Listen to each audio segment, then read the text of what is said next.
सार्थ श्री तुकाराम महाराज गाथा अभंग व अर्थ भाग 64।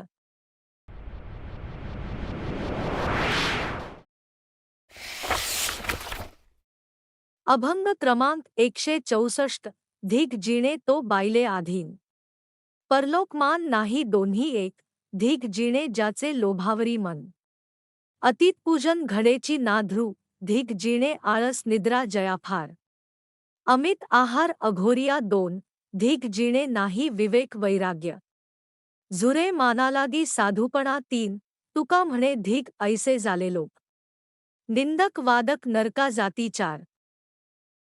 अर्थ जो गृहस्थ पत्नीच्या आहारी गेलेला आहे त्याच्या जीवनाचा तुकाराम महाराज धिक्कार करतात, त्याला इहलोक व परलोकी मान मिळत नाही। जो मनुष्य सक्त लोभाचाच विचार करत असतो, त्याचा हातून अतिथी पूजा घडत नाही, त्या मनुष्याचाही धिक्कार असो। ज्याला आळस, निद्रा, भरपूर आहार याची आवड आहे, त्या पुरुषाचाही धिक्कार असो। जो मनुष्य विवेक आणि वैराग्याविना साधुत्वाची अपेक्षा करतो, त्याचाही धिक्कार असो। तुकाराम महाराज म्हणतात, परनिंदा करणारा आणि निष्कारण वाद घालणाराही अंती नरकात जातात, त्यांच्याही जीवनाचा धिक्कार असो।